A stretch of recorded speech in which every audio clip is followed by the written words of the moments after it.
Hey everyone, hey and welcome back to yet another episode of Alphabetallica. This is your host Tom Kwei. Thank you so much for joining me, especially today because quick intro I promise just before we get into Ray Burton. I spoke to Ray, father of Cliff, about, so much stuff.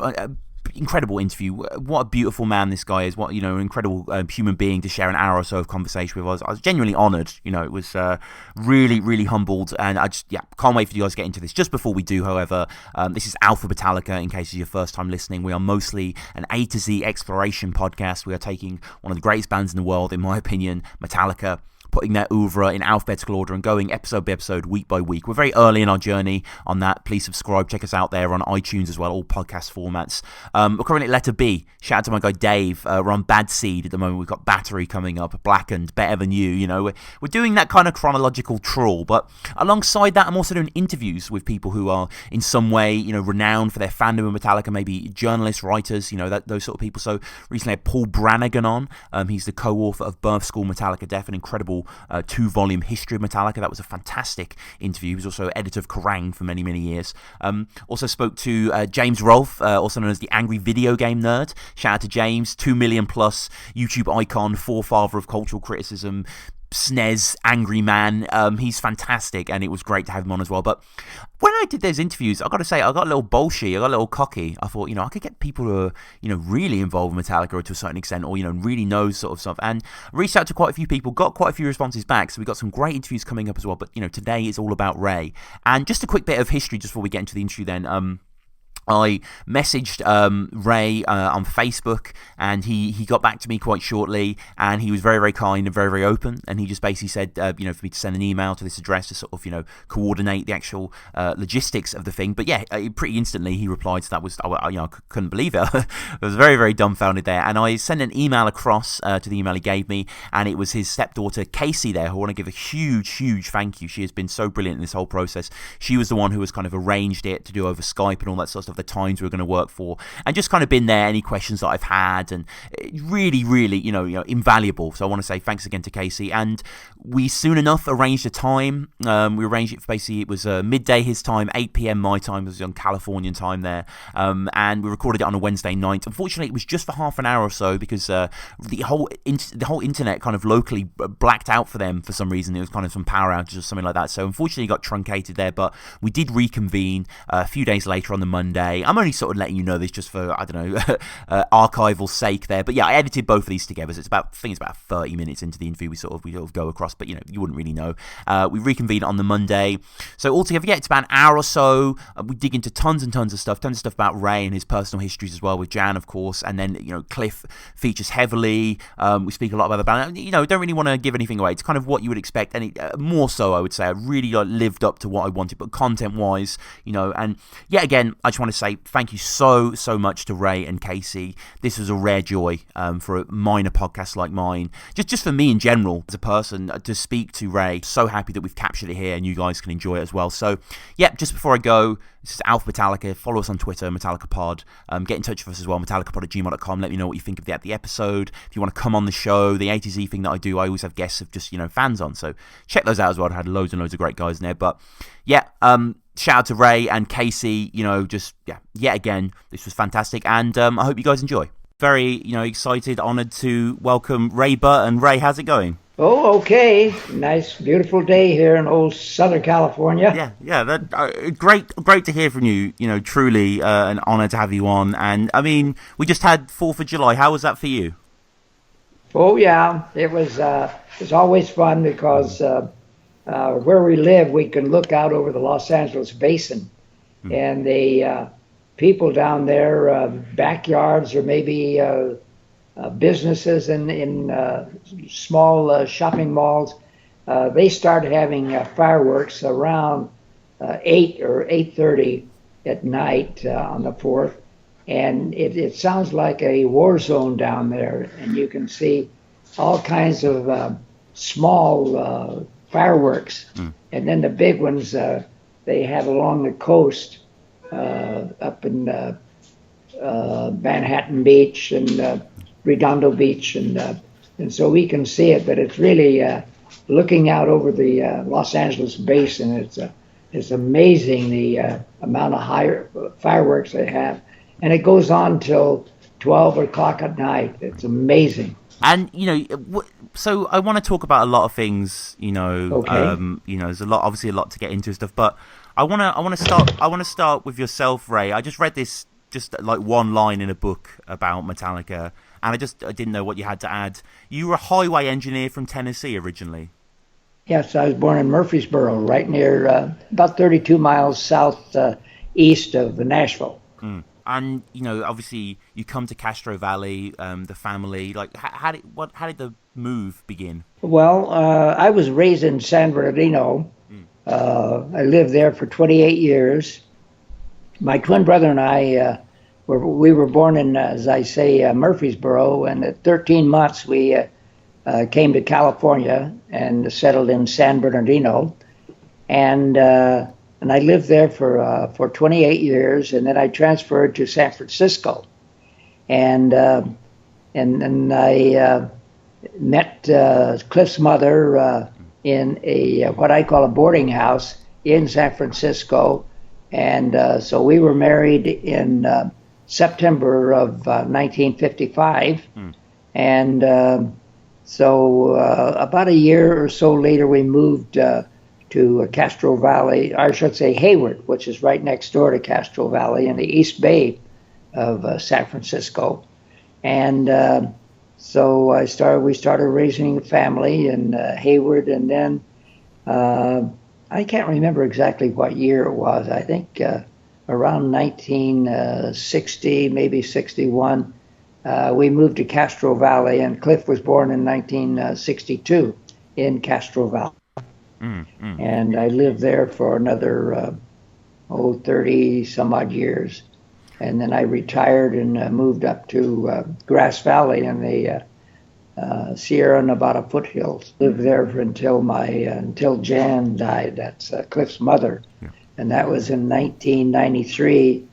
And then I went to my high school class reunion in 1993, and I had met my high school sweetheart about, I think it was in July or August of 1993, and then I took her as a date to the high school reunion, and we were married a year later. Right. Oh, that's more fun. Yeah. That's fantastic. Yeah, and you mentioned Cliff there, and I just want to say, obviously, we're doing the Metallica podcast. I'm in contact with a lot of fans from all over the world, from all different time periods, and as fractious a display as it is, there's a unity really for Cliff. Obviously, I am a huge fan, as so many people is. That there must be something great to take from that it's still so powerful. People have such love for this guy's talent.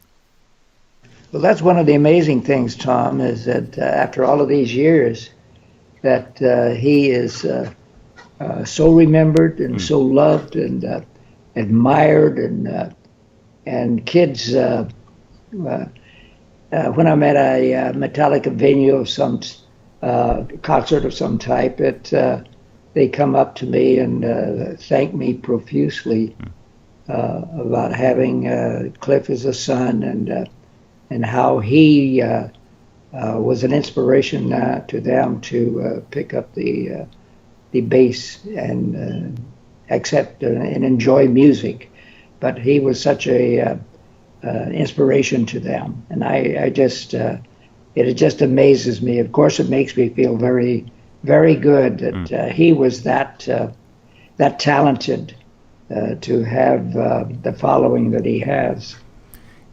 And, Cliff, fascinated to read about the sort of, his early experiences, and apparently he had a very high reading comprehension for his young age. Yeah, he was, Cliff, right off as a very young kid, we knew that there was something exceptional about him. And, but he was, through his schooling, he was one of these kids that, I'll swear he never cracked a book, yet he would come home with A's and B's, and he was just a very talented, smart kid. I think I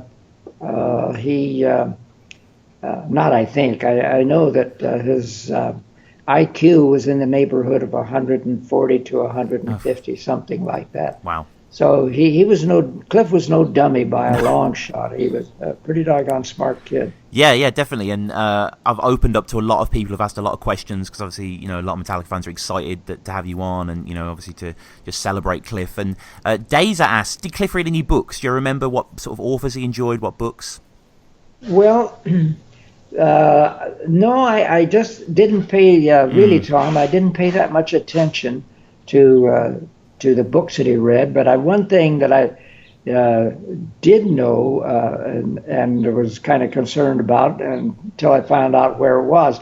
I had at that time, and I still subscribe to it, a magazine that comes out of Madison, Wisconsin. It's called The Progressive, and I subscribed to that. And so anyway, in 1980, 84, 85, something like that, I would get it once a month.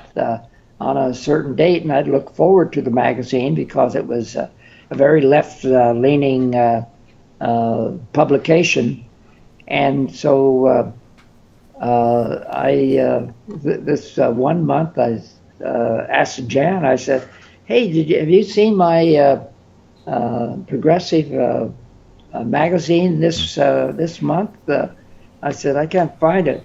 Well, Cliff was in earshot of my question to Jan, and Cliff says, "Oh, I have it, Dad, back there." So he's been intercepting my magazine and reading Progressive, and he at a subsequent time he told Kirk Hammett about it, and so Kirk Hammett still to this day subscribes to the Progressive. Right. And so Cliff was, as I say, I don't know what books that he had, but I know he was a good reader and quite comprehensive. He kept up on political things and social issues. He was just not a dumb kid, and was quite aware of what was going on in society, and his viewpoint was quite on the liberal side. I don't know if he'd be a commie pinko prevert like I was, right. But anyway. And obviously one of the things that he was very much into was bass. His musicianship. Like, how did that start for you? Because if I hear correctly, it kind of took him a little while to sort of find that groove. Oh, how he picked up the bass? Yeah. Oh, well, it started when his older brother, when Cliff was 13, and Scott, his older brother, died of a cerebral hemorrhage when he was 16, and Cliff was 13. Shortly after Scott died, Cliff came to his mother and me and said, "Mom and Dad, I'd like to learn the bass guitar." He says this police comedy that was on at that time, Barney Miller was the name of the TV show, and they started out with a real great bass solo. I don't know how many notes, probably a couple of bars or maybe more than that. But Cliff just loved it, and he wanted to learn to play the bass so he could sound like that music on Barney Miller. So that's where it all started, and we got a cheap bass and a cheap amplifier, and it was all uphill from there. Yeah, and when do you remember a time seeing him play and really thinking like, wow, this is incredible? Well, it's one of those things where I really didn't pay all that much attention to it. I knew that Cliff wanted to play the bass, and he would practice, as I've told people before, 4 and 5 hours a day, all on his own. His mother and I never prodded him to play. It was just his desire. And so it just, everything about his music, the input was It was his own. And the only time that I really mentioned anything, there was I grew up during the big band era, and Benny Goodman had a electric guitar player that joined the band named Charlie Christian that came out of, I think, Oklahoma. And they made a recording called Solo Flight. And I said, hey, Cliff, let me play this recording by Benny Goodman with Charlie Christian on guitar. It's essentially the whole song is pretty much a guitar solo, not bass, but just a regular six-string guitar. And so I played it for him, and he said, wow, that guy is really good. Well, Charlie Christian, as far as guitar playing in the big band era, was really a pioneer. Yeah. In that, just a wonderful sound that he got out of that guitar. So anyway, that's about the only input that I really had.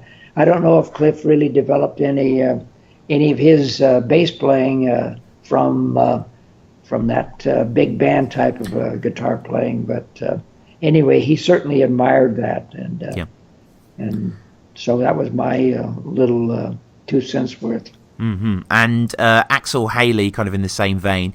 Any idols of Cliff? Is there anyone you remember him growing up really kind of being a hero of, or?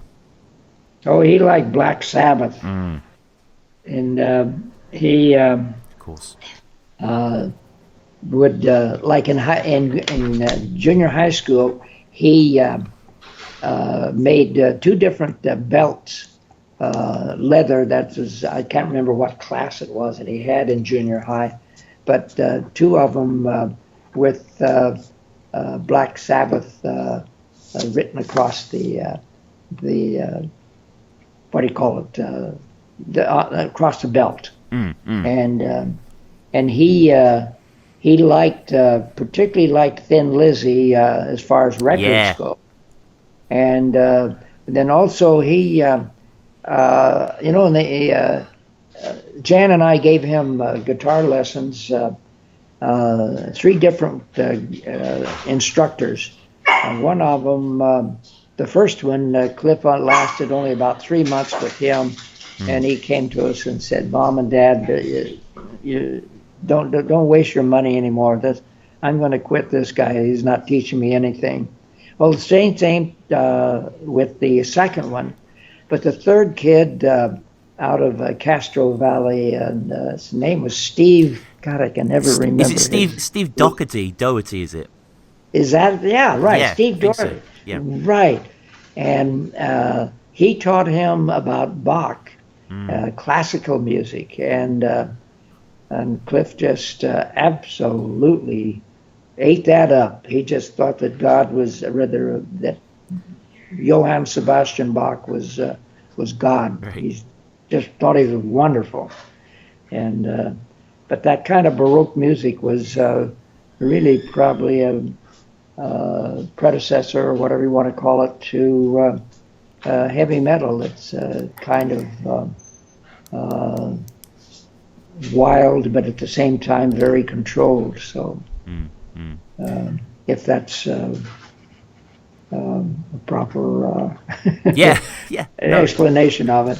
I think so. Yeah, I've read about that guy, Steve. Apparently a very good jazz bassist, a good musician in his own right. And he actually wrote in So What magazine, I don't know if you've read this yourself, about Cliff and his time with him. It's quite interesting. He said, quote, he was a good student, very focused. He knew what he wanted. He was the kind of student who always came with the lesson prepared, which is not all that common. We did a number of different rhythm studies. I can hear some of the odd-metered rhythms we used to do into his playing. I had so many serious students, but Cliff had that rare inner drive to get out and do something about his music. I can't take credit for that. It was already there even when I taught him. I mean, it's that steely persona, isn't it, that was there from day dot? Yeah, I really, Tom, his drive, so to speak, when it came to music, was all of my family. We liked music. We played terrific records, but not one family member, both on my side and on Jan's side, took up music for themselves. And Cliff was absolutely the very first one to do that.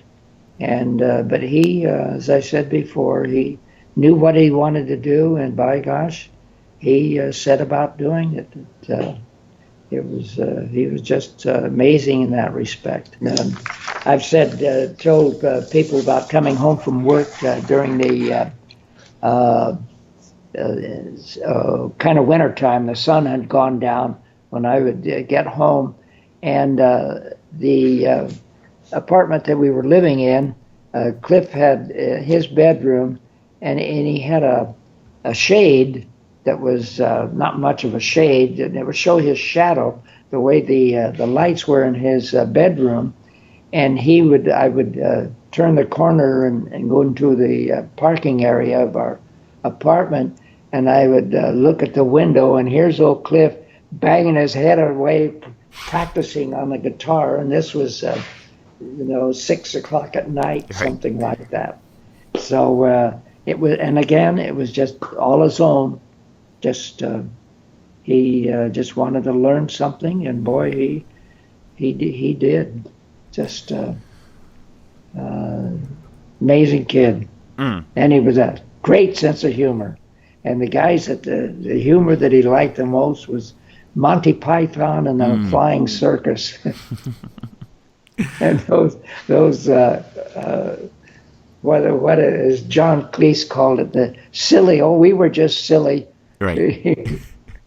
Anyway, the KQED in San Francisco. I think there were 19 episodes that Monty Python, those guys made, and Cliff had seen every one of them about 3 times, because they would have the 19, once a week they would come on, and then the 19 were up and they would start over with number 1 again. And he wasn't very good at his English accent, but he would joke around using. But we have the accent. You guys are to speak the English. And I really like reading about you and Jan with the 4-year philosophy, when you were like supporting Cliff in that way. No, he said that to to his Jan and me. He said, "Mom and Dad, if you can support me." Now this is that was probably in 81, 82, something around there. Maybe 83. Maybe he had joined Metallica at the time. But he came to Jan and me and he said, "Mom and Dad, if you can support me for 5 years," he says, "I'd really appreciate it." And so we didn't have all that much, but we could certainly support him. And he says, "If I don't make it," he says, I feel that I can become a studio musician. Musician. So anyway, that's what he proposed to us, and of course we said, "You bet, you go out there and give it the old try, and we'll support you as best we can, Cliff." So it worked out pretty well.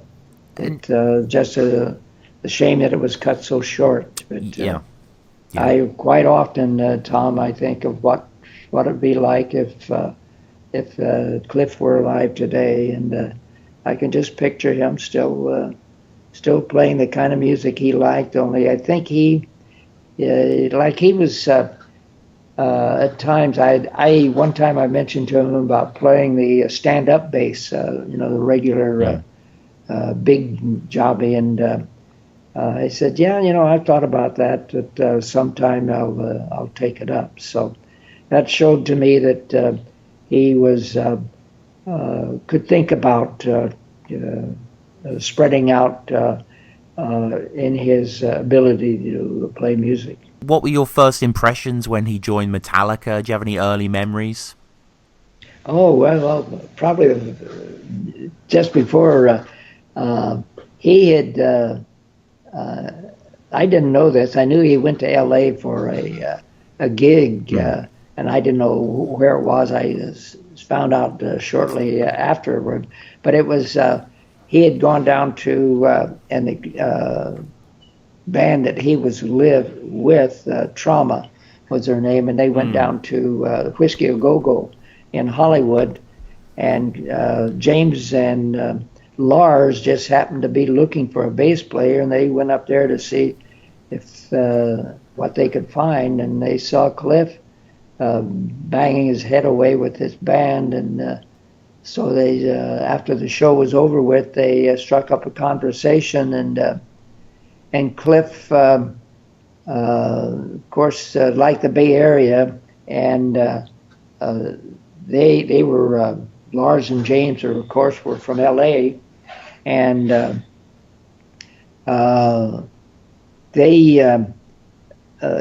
I would come home and Cliff would be on the telephone, and just quite often there for a couple of months, and I said one time, I said to Jan, who in the heck is Cliff talking on the phone so much to? And he says, oh, there's a band in Los Angeles who wants them to move down to L.A., and Cliff says, no, I'm not moving to L.A. I wouldn't mind, joining your band, but I'm not moving to L.A. So they moved to San Francisco, and it was just a great joining of forces there, so to speak. And any early memories, like first times you met James and Lars?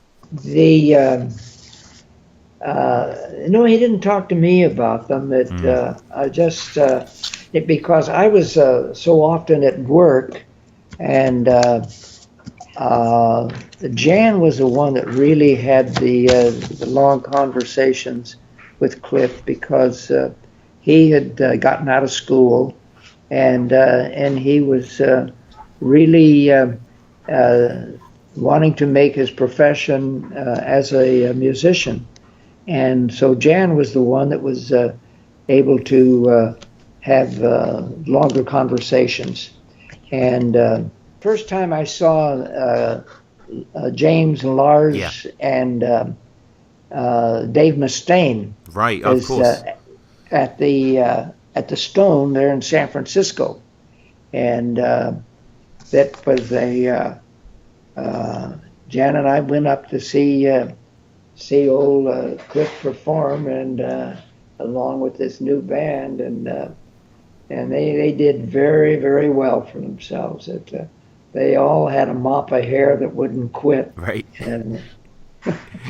But they were quite entertaining, and that's kind of one of the amazing things, Tom, is that they're still so entertaining. I like to go to Metallica's concerts because it just the music, isn't my big band music, but nevertheless, it is entertaining. And of course, that's one of the things that it should be. The music should be entertaining to you, and they certainly are. And James does a fantastic job as a singer and the MC. He's just an absolute natural. And I remember one time asking him if he was a cheerleader in high school, and got a big laugh, and gosh, no, he was anything but. And it always amazed me that here's a guy that is quite quiet and in just turning out to be a fantastic guitar player, first of all, and the singing of his heavy metal tunes and that, and the emceeing up there, getting the crowd to join in on the program, so to speak. And James does an absolute wonderful job. And how did you feel when Metallica started to get a bit bigger? When they released Kill 'Em All, looked like they were destined for huge things. Yeah, well, I had no idea, Tom. Absolutely no idea of what that song meant, and the album, I should say. And then the second one, and where I really realized that things had the possibility of really getting big, was when Cliff got his first royalty check, Right. and that was I think it was $1,500, something like that. And he said, "Mom and Dad, I got here's my first check, and so come on, I'll take you out to dinner tonight." Okay, let's go. So we went to dinner to his favorite sushi place there in Hayward, which is right next door to Castro Valley. That was the first inkling that I got that maybe there were bigger things down the road, and boy, did that ever happen. Yeah, no, incredible. And, as the years progressed, went from Kill 'Em All to Ride the Lightning, Cliff is suddenly going overseas. From what I've read, he liked the sort of home comforts of America, didn't he? Oh, very much. Yeah, he was. And like I heard him say, he says, "I'm never leaving Castro Valley." Right. I just like it. I've seen other places now. This was, of course, when his Master Puppets. And he said that, no, he says, "Mom and Dad, it looks like we're going to be making some pretty good money." And so he says, "I'm going to buy you a home." Right. So anyway, it was, he's done that, the residuals or the money that from the first three albums has, kept us in pretty good financial. One of the things that from the royalties that I get, I give a scholarship to the high school he went to, Castro Valley High School, Right. for music, and so it's the kids that have won it. They invariably write and thank me for it, and it's really. I think Cliff probably would have done that with his money, because he was not against education by any means.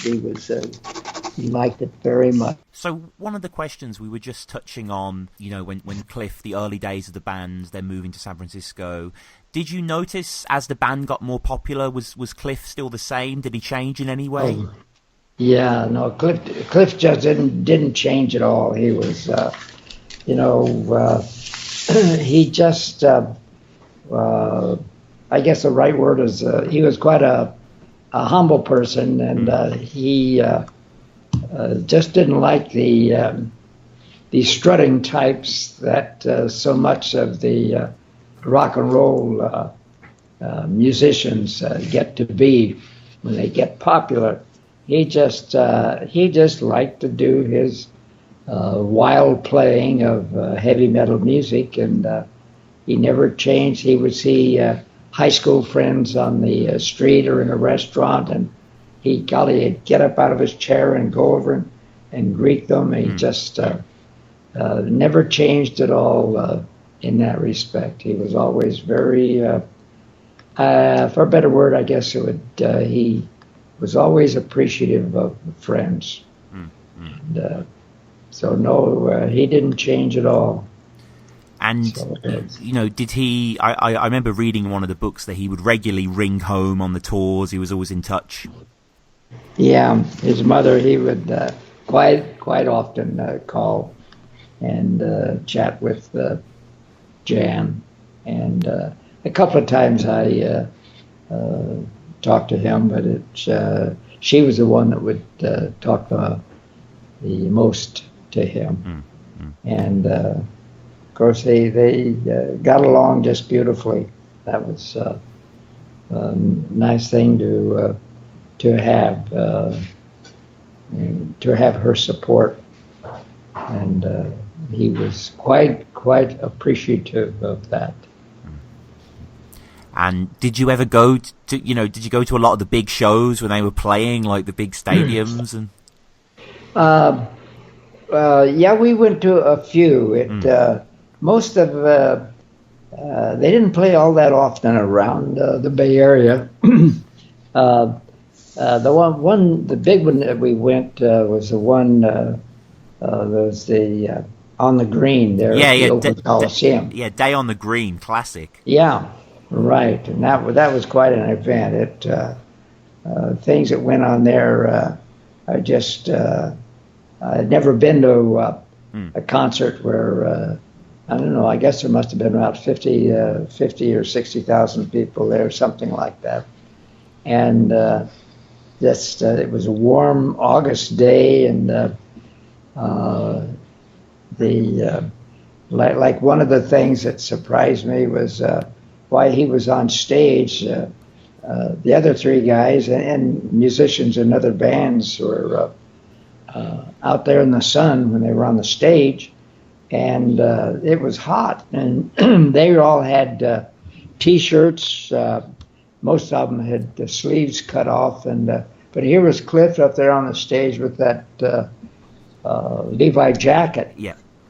And so it was really surprising to see him in that. And I asked him when he finally got back home that why did he have the damn jacket on? And he said, "Oh, it's just to keep the sweat from going on the dropping onto the guitar." And so there was a method in his madness, and so to speak. And but one of the things that the promoter of that particular venue was Bill Graham. And so, as I say, it was hot, and I looked down during intermission, and here was Bill Graham with not a fire hose, but a regular garden hose, and he had it on, and he was spraying these kids that were up as close as right up against the stage almost, and he was spraying them with water, and I thought, well, that's a good idea. That the kids would love that. So anyway, but I just it surprised me that he didn't have one of his workers to be spraying the kids with the water. But no, there was old Bill Graham out there spraying. And what I saw of the other bands and this was a thing that has continued through the years, that Metallica always seemed to be they were a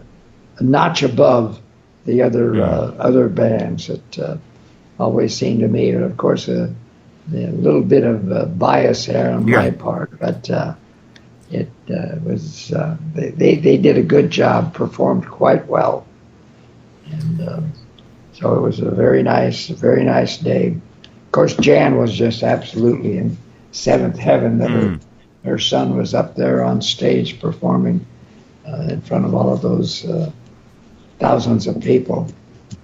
And that was the first time that I had noticed the mosh pit where the goddamn kids are going around dancing, not dancing, but slamming each other. Oh, God, I thought, what on earth? That's not the kind of dancing I did when I went to see a big band when I was a kid, by any means. And nothing romantic about it at all. No. And in the afterword of the fantastic, recently released Back to the Front book, which kind of covers this era that we're speaking about now, the sort of Master of Puppets era, you say in the, may I just say, wonderfully written afterword, which closes the entire book, you speak about at the time Cliff coming into your room, yourself and Jan, and he wanted you to hear Orion. Do you remember that? Oh, very much. Like it happened yesterday, Tom. No, it was a Sunday. I'm pretty sure it was a Sunday, and because I was home, and he called in, and I don't know if I put it this way, particularly on the in the book, but he says, "Hey, Mom and Dad, come in, and I want you to listen." I knew he had been working on this thing. He would be in his room, and he had this little box kind of thing that he was fiddling around with his guitar, and also he would be he would play the 6-string guitar at times, and he came in and came out there, and he said, "Hey, come in here and let me play you this tune that I recorded." And as I say in the thing, that my gosh, we listened to it, and I thought it was really great because it was in 3/4 time, and Jan and I liked to waltz, and so we could have very easily waltzed to the tune, which really surprised me, that a heavy metal tune that was in waltz time, and but it was a big surprise, and it turned out quite well, particularly when the Library of Congress accepted the album into the Congressional Library of Congress. I was really surprised. It's the only of that genre, the heavy metal. It's the only piece of music or album that is in the congressional. What do you call it? So it was quite a feather in their hat, in my opinion. Yeah, oh yeah, definitely. And Orion as a whole is just a feather in the hat. Incredible piece of music. And you also say in the afterword, people always showing you, tattoos they have of Cliff. That must be so nice to see. Yeah, that is really. The first time I saw that, I can't remember where the venue was, but this young man who was a very heavy-set guy, that was a part of the security. And when I go to the venues now, I sit with Big Mick in the sound booth, and their sound control, I guess you'll call it. And this kid was down in front of us all night long, and then it may have been over. The concert was over, and it was at Orion in Atlantic City. And this young man, he says, "Hey, Mr. Burton," he yelled up to me, and I said, "Yeah." And he says, "I want to show you something." And he turned around and he lifted his shirt, and on his back he had a tattoo of Cliff's face. Yeah. On his back, tattooed in. And I thought, gee, man, now there's a fan, I'll tell you. Oh, man. So anyway, that was just one of the many things that over the years that have occurred that just, my gosh, and when Cliff was getting started in the early 1980s, it just, that type of thing, I just really, Tom, I could never, ever imagine such a thing happening that Cliff and Metallica would be so popular. Yeah, no, it's wonderful. It was past 30 years now. Since his very, very sad passing there, and not a day really has dimmed where people don't idolize your son. He's such a hero to so many people. Yeah, it's just so amazing and yet so satisfying that because he was always that way to Jan and me. He was an exceptional kid. Just and he was exceptional in that he was just to us, he was just a good human being. He never gave us any kind of problems. We never. He wasn't into drugs except for beer and some kinds of alcohol, I guess. But he never. Only one time did he come home drunk, and David DiDonato. There was a knock on the door, and this was about. I guess about 1 or 2 in the morning. And there was a knock on the door, and so Jan went, and so I could hear a conversation, and then Jan said, "Ray, come here." So I got up and went in there, And so here David was struggling with Cliff to get him in the house, and so we got him in the house and took him to his room, and he was really snockered. And anyway, Jan got all not upset exactly, right. but concerned that. And I thought, well, I've that's happened to me a few times, so I just said, "Oh, I'll handle it, Jan. You're going back to bed." And Cliff, I set him down on the bed, and I started taking his shirt and undressing him, getting ready for bed. And he was, I guess he had to be 18. He might have still been in high school, but maybe, right around 18 years of age. Right. And anyway, I got him, getting him undressed for bed, and he got this shit-eating grin on his face. And he says, "You're the greatest dad in the world." And I said, "Boy, it's funny what alcohol will do to you." Yeah. Oh, that's that. Yeah, that's so sweet. So anyway, yeah. That has always stayed with me because he just treated me that way, like I was, just a real nice dad, and of course that was the way I wanted it to be and tried to be.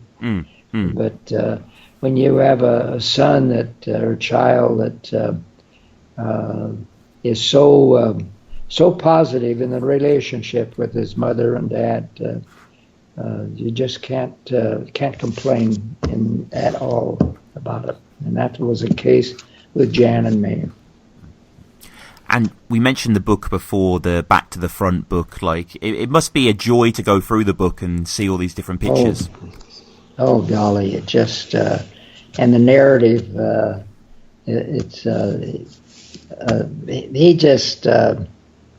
Matt just did a fantastic job on that book, in my opinion. Golly, it's just, if you like Metallica, it is so informative and so thorough in his getting the stories, and he just did a marvelous job at,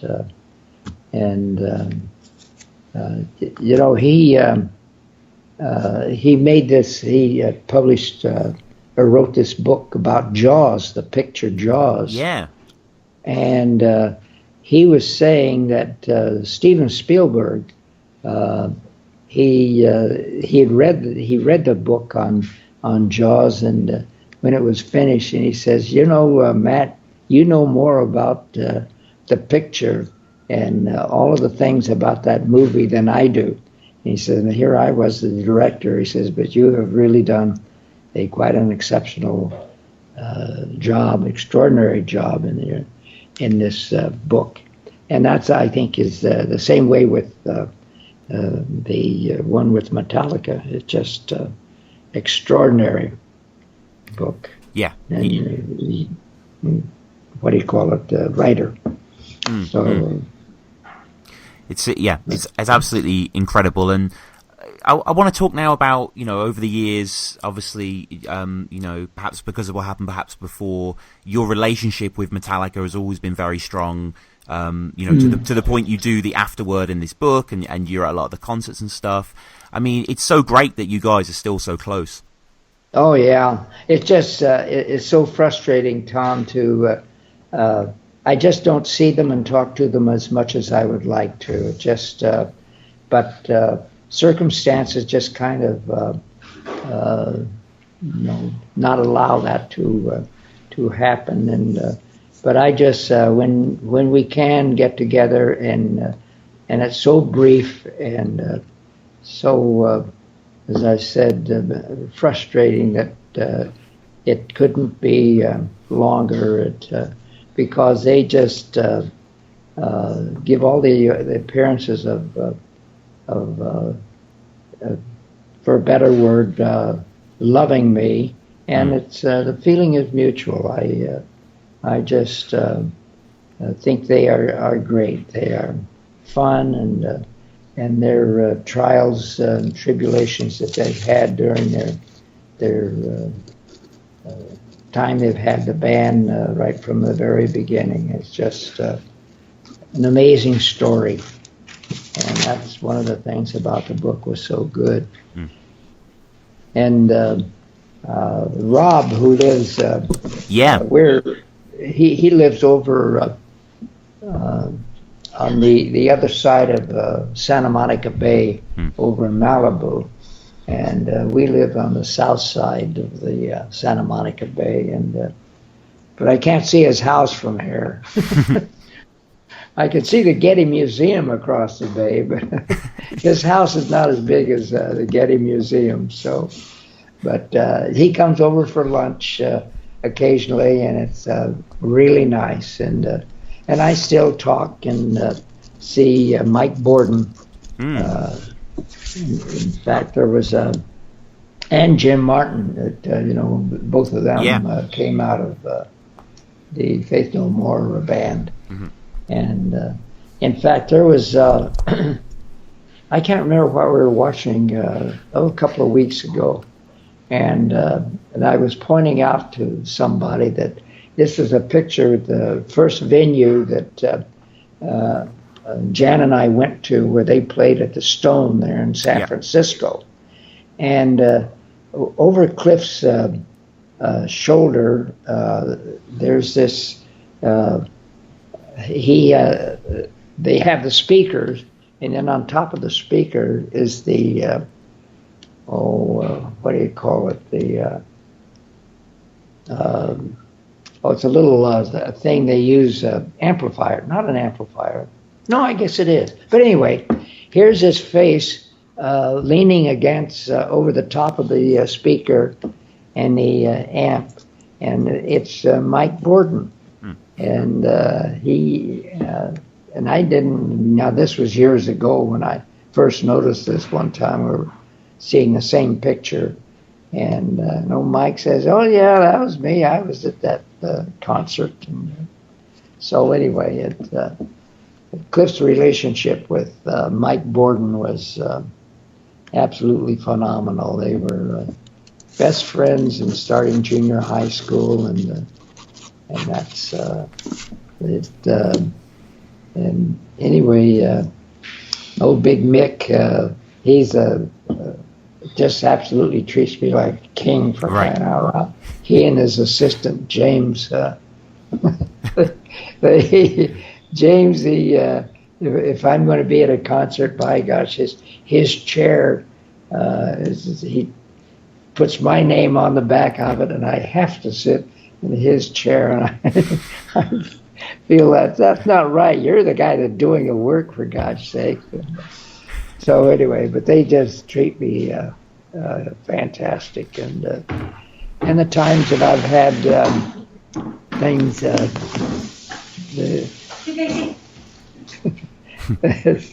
There's something going on here. Yeah, it's all good. Did you hear the noise? But anyway, it's but anyway, Big Mick is just God. He's such an enjoyable guy. I don't know if I've ever mentioned it on any interviews, but after the accident, and Jan and I, we were living in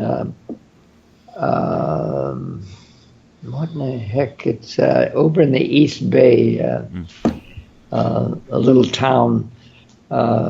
And anyway, we had the band over and the crew members, and it was a summer day, summer night, I should say. And I was on the talking to somebody out on the patio, and because of the bugs during the summertime, the screen door was closed going into the house. And I thought, as I remembered it, it was the road manager at the time. What was his name? Anyway, he lives in Knoxville, Tennessee now. But anyway, he was in the house and he wanted to smoke a cigarette, so he was coming outside, and he didn't realize that the screen door was closed. and I was on the outside watching, and I said, "Oh my God, he's gonna run into that." And sure enough, he ran into it, and he was smoking the cigarette had already been lit. Well, the cigarette hit that plastic mesh of the screen, and just almost like it exploded. It just big hole, just bam, like that. And so anyway, years later, I was talking to Big Mick, and I was telling him about that happened, and how if he's any touch if he still has communication with the guy that I thought was that put the hole into the screen. And Big Mick says, "No, that wasn't him. That was me. I was." And that was before Big Mick had all of the long hair and the beard and that. And but anyway, the mystery was cleared up, or was corrected, I should say, because I thought sure it was the road manager at the time. So, but anyway, that was I found it quite amusing. Yeah, and quite soon after the accident, Metallica continued, and I've read that yourself and Jan were a big part of sort of encouraging Jason Newsted. Yes, right. When James and Lars and Kirk chose him, they had established a little studio there in Hayward, and so Jan and I went down and met Jason and that, and we just thought he was a wonderful kid, very personable, and we just got along beautifully with him that night, and so we encouraged him to just be successful as he possibly could be, and he just real nice kid. I kind of feel bad because he has invited me to come up to his small studio that he has in his home there in Concord. I think it's in Concord. Walnut Creek is more. I guess it's Walnut Creek there in the East Bay, and so I just kind of lost contact of him, and that's one of the things that I wished I was more attentive on, and I just feel badly about it, but I don't do much to correct it. So I don't know what you call that. There has to be a psychological thing. Yeah. I'm sure. Yeah, maybe. Yeah, Newstead syndrome or something. I'm not sure, but yeah, no. Yeah, you do some kind of syndrome. Yeah, you definitely know. And then from Jason, Rob as well, and obviously. Yeah, Rob would just. Yeah, Rob would just been absolutely wonderful, and his wife too. She's Chloe is quite an extraordinary young woman, and they're very, very enjoyable.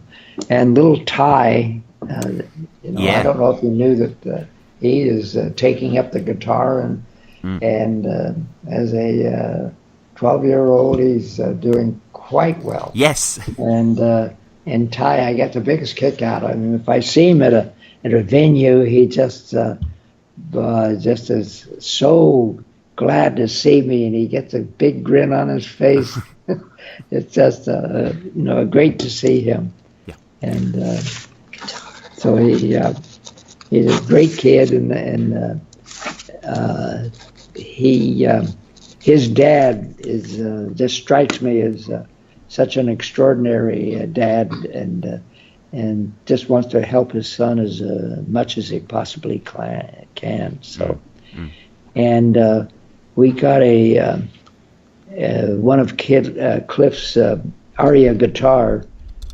We got the company to send it to Ty, Right. and he uses that guitar in his playing when he has a venue. It's a prototype. Right. The Aria guitar was going to start producing it. It was identical to one of the guitars that Cliff received from Aria, but I don't know if they've really. The project just was put on hold, and so I'm sure if because it was a lot. The first one they put was a pretty expensive guitar, and this new model was going to be about a third or more cheaper than the real nice one that I have a copy of it. Not a copy. I have the very first one that sits in our little kind of trophy room of Cliff's. So that is Ty really does a good job on it. He just we've seen some pictures of that Chloe sent to us from South America or Mexico, someplace like that. And he opened. He actually played with Korn. I don't know how many venues, but 4 or 5 at least. There were 8 of them, I understand. 8 different ones that he actually played the bass, because the bass player there was some kind of thing, I don't know what. But Ty sat in and played that the different parts and so forth, and I'm sure Rob had something to do with getting going on it, but he did very well. Little snippets of his songs were sent to us by Chloe, and it was very very entertaining. And boy, for such a young age, I really wish him the best of success. Yeah, entirely. It's so great that he's playing something through the legacy of Cliff. And I did want to ask Ray, Cliff's instruments, his amps, his pedals. Do you still keep all that stuff? Do you still have it all? No, the Aria sent, I don't know, at least 6 guitars over the years. And Jan just pretty much gave them away. I think James and maybe Lars have a couple of them, one of each.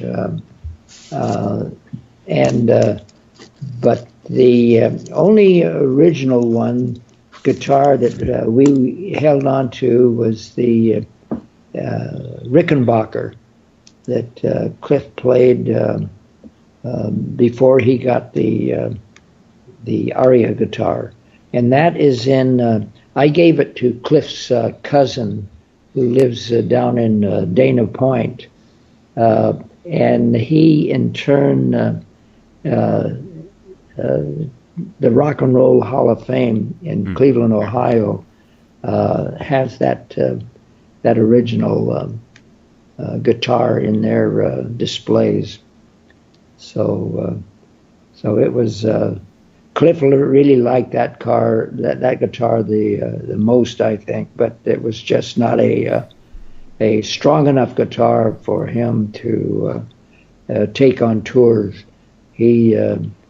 But he kept care of it very, very well, and so it's in good hands, we think. And but it belongs to Cliff's cousin. That, as I say, Steve Burton is his name. Steve Burton, and coming all the way up to the present now, Metallica are on this huge world tour at the moment. They're currently in America, and every night on their big screens they project images of Cliff, and everyone cheers. It's really beautiful. Yeah, it is. I haven't seen it yet, but I relatives and that have gone to venues. They say it's really amazing, and Rob does a good job in playing that anesthesia. Yeah. I think it is, and we'll see them. They're coming here to L.A. Oh, I don't know, in a couple of 3 weeks or something like that, and so we'll go up and see that. But I really want to see it because I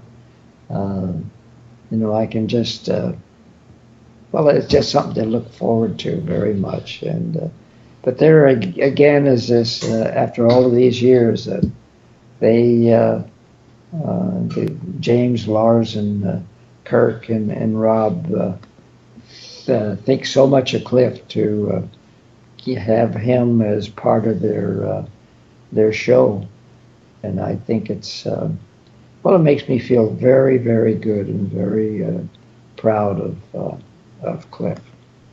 So I'm certainly looking forward to seeing that.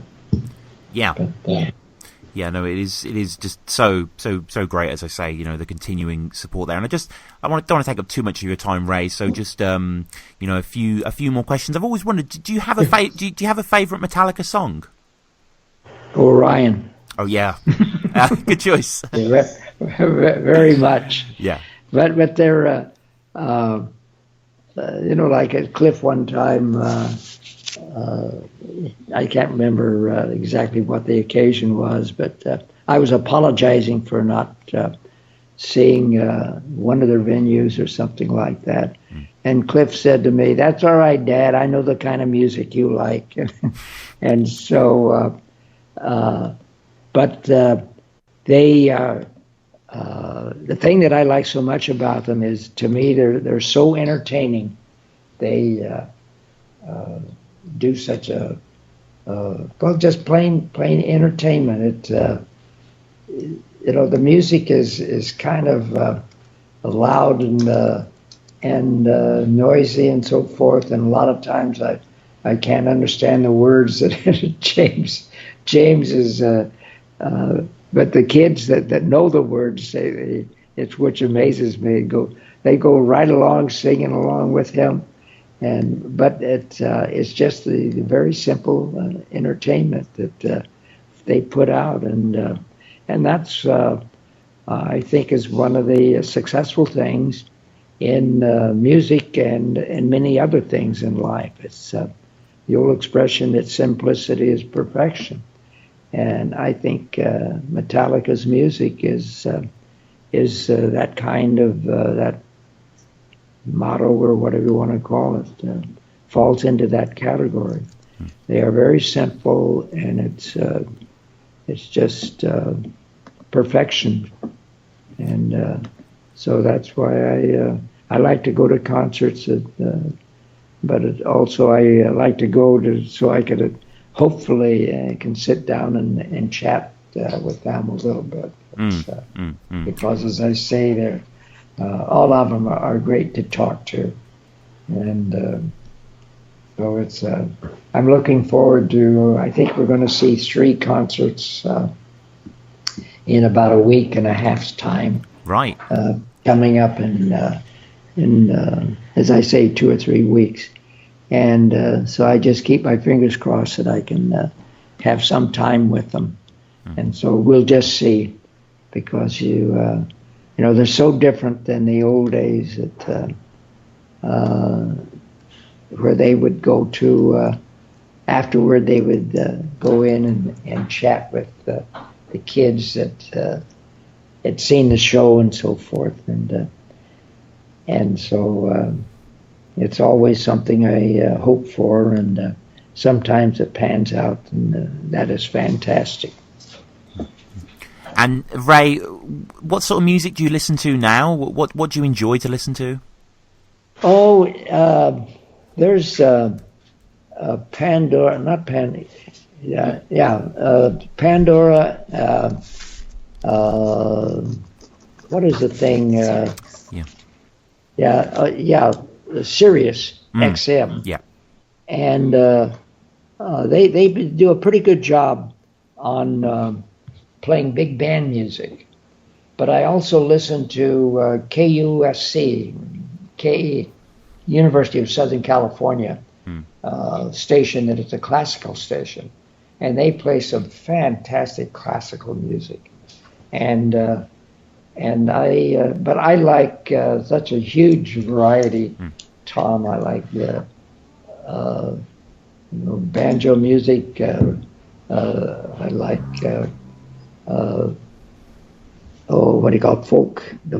Folk music, and I like the cowboy music, country western, classical music, and easy listening, and it's I still listen to it, not nearly as much as I would like to, but I just like a whole lot. But it's mainly I tune into big band music because that was it reminds me of so much of when I was young, and I used to go. I lived in San Bernardino, and we would go down to L.A. to see these big bands at the Palladium Ballroom. It was just brand new, and there was the one in Southgate, and then there was a Casa Manana in what is that? Not Studio City, but anyway, it's such a thing that I enjoyed so much, and probably the one that I really got kind of familiar with was Stan Kenton. In 1941, the summer of 41, he was playing for the whole summer, 3 months. He was playing at the Rendezvous Ballroom in Balboa, which is Newport Beach now. But we would drive down from San Bernardino to see him, and the band would go to a little cafe across the street, or it could have been a bar across the street from the Rendezvous Ballroom, and we would see the band, and we would start talking to Stan Kenton and some of the other guys. But Stan Kenton, it got so that by the end of the summer, we would come walking or he would come into the bar, and he'd say, "Hi, Ray." I was only how old was I then? I think I was 16 years old, something like that. But he was a very personable guy. That great big band leader, and also a pretty dang good piano player. And so anyway, that's the kind of music that I really like. And there was a big band that there were several of them that came out of England. Ray Noble was the first one that I really. But later on, and this was after the Second World War, Ted Heath came out of England, and he had a terrific big band. Boy, it was a good swinging band, great dance band. So, but it's one of the things with Stan Kenton had his theme song. He called it Rhapsody. Some kind of Rhapsody in Rhythm, something like that. And so anyway, I was listening to KUSC one day, and the announcer says, "Well, now we're going to play a tune by Ravel, I think it was, and it's called Chloe and Daphne, or Daphne and Chloe." And so I was listening to it, and my gosh, the theme on the thing, I said, that goddamn Stan Kenton stole from that old classic guy. I mean, really, Tom, and note for note, it's his Stan Kenton's theme song. Of course, that was quite common in the big band music of borrowing from snippets of classical music. because all those musicians that were in the big bands, so many of them were trained in classical music. Like Benny Goodman and his clarinet, he was quite familiar with classical songs. So was that your influence then on Cliff? Because obviously Cliff idolized composers as well. Not a bit. I never pushed it or anything. And as I've said before, the thing that really prompted Cliff was this TV show, Barney Miller. It was a comedy. Comedy police show, and it was only on for 2 years. I thought it was on longer than that, but it started out with a terrific bass guitar solo, and Cliff just absolutely fell in love with that. And that's what when he came to his mother and me to ask if we would give him lessons and get him a guitar and a little amplifier. That was the thing. He says, this song, I just love it. I want to be able to play a bass guitar like that soloist on that theme for that TV show. And so it just all started from his initiative, certainly not his mother's or mine. We loved music, and we played a mean phonograph record, but that was about it. It's my family. Nobody in my family ever took up a musical instrument except Cliff. So, and the same with Jan's side of the family. So it was all his initiative.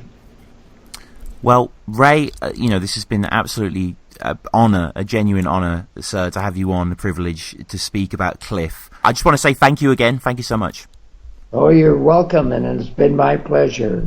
Have a good one, Tom. Yeah, thank you as well. Thank you as well.